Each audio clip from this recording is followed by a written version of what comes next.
When I think of the Oscars, I think of one moment in particular, and that's in 2017 when Jimmy Kimmel ushered in all these tourists off of Hollywood Boulevard into the ceremony as some big elaborate prank on the common folk.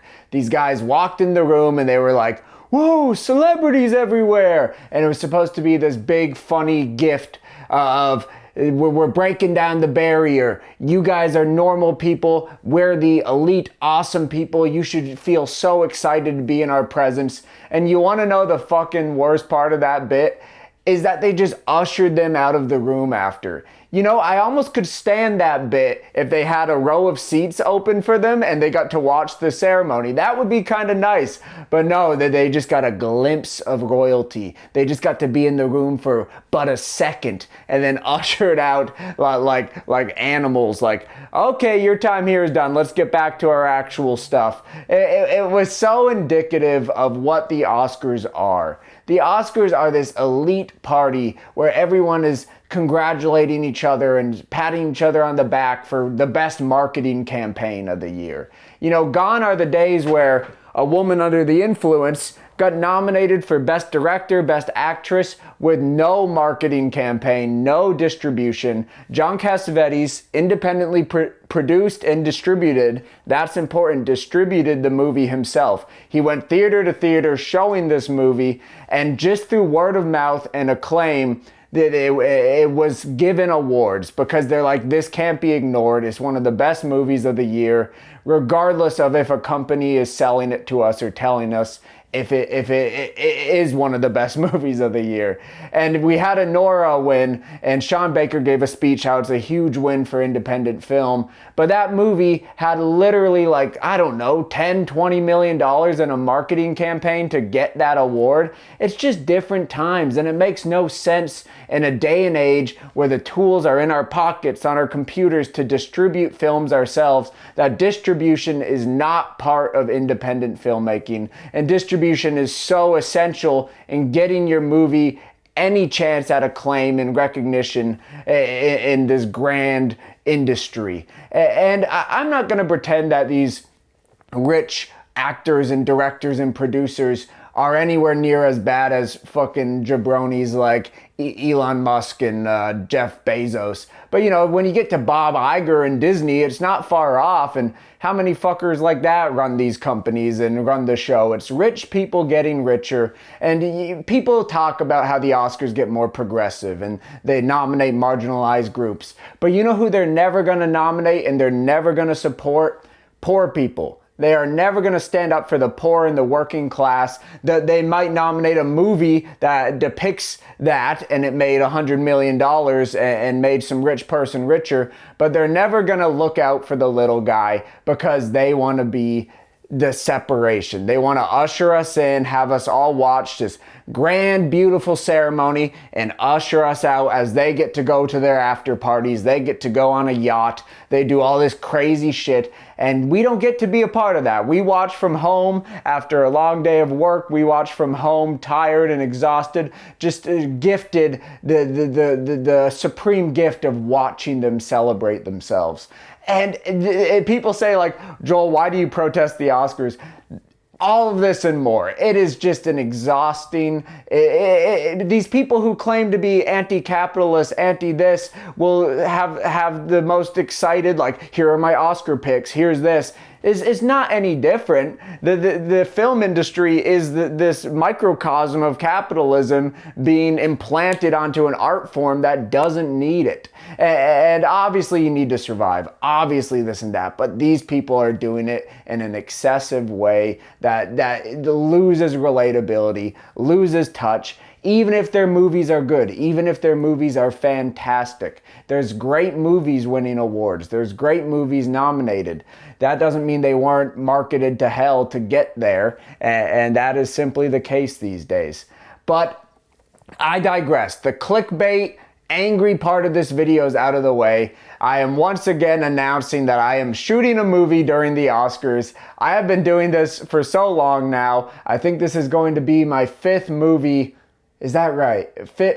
this is my sixth movie I've shot during the Oscars, and that is really fun. It is a yearly tradition at this point where me and my friends get together and we make a movie during the Oscars, and it's this stupid challenge that somehow results in great work the more you train yourself to doing it, which is true of all things in art, and as always, I open it up to my audience. Please shoot a movie during the Oscars. I'm gonna link all the playlists below. At this point, we have shot over 1,000 movies during the Oscars, which is insane. 1,000 movies made by just people and their friends at home in a weekend, edited in a week, and people, I could see some people getting upset on like my subreddit that I don't really invest myself in this project that much anymore, which is true. I used to watch a bunch of the submissions and do an award show, but simply put, I have so many other priorities.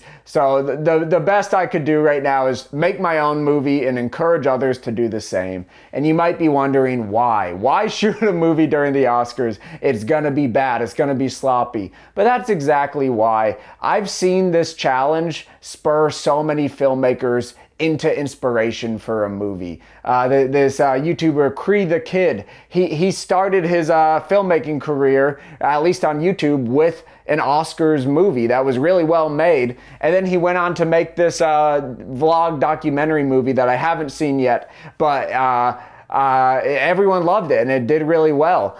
So you could see how giving yourself that push, that inspiration, that, oh, if I can make a movie in 3 hours, what can't I do? Okay, give myself a week. That movie is now 7 times more belabored and worked on it and carefully constructed.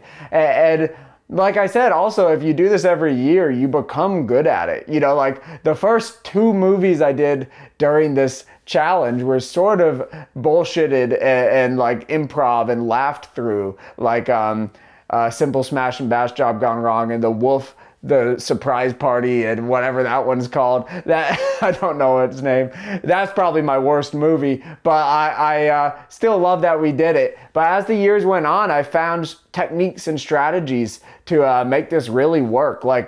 Things Could Always Be Worse, the movie Trent and I shot exclusively in this room, was so great. I really loved that movie, and that had no pre-planning. We just knew Trent and I would be locked in a room. And we had multicam. Multicam is your best friend for this challenge, if that's the direction you want to go, because you could get a scene in 1 take rather than 2, because you got to go fast.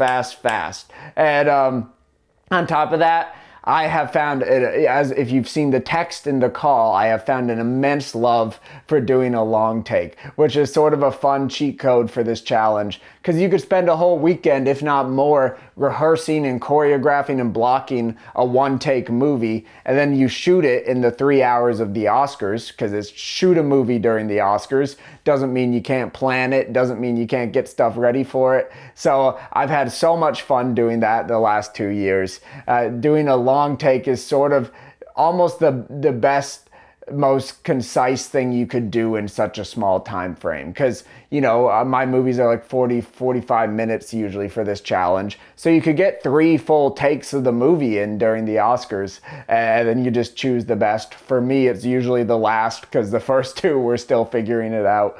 And I encourage everyone to do this. At this point, there's no award. I still need to send out the awards from 2 years ago. There's no award at this point. I just can't devote myself to watching these. There's too many other independent films I want to watch that I just don't want to give too much of my time away from those. So I hope you understand. I hope it still is incentive enough to just make something and do it yourself. And I hope my enthusiasm for it can be contagious. And I hope you even just browse the playlist, because there, like I said, 1,000 movies. There's so many types of movies. People do animated movies somehow. They're puppeteering these pre-made JPEGs they do before the movie, and then improvising dialogue. People do what puppet show stuff. People have done buddy comedies. People have done everything, everything under the sun. And I think It just breaks down barriers in your brain. You put up a lot of barriers. I can't do this. I'm going to wait. If someday I get to make my movie, I'll be so lucky. Well, make one today and suddenly you're going to be like, oh, I can make my movie. It's not if, it's when I make my movie. Remember that. If you're saying if, it's a losing battle. You are losing if you're saying if I get to make a movie, because you can and you will if you believe that.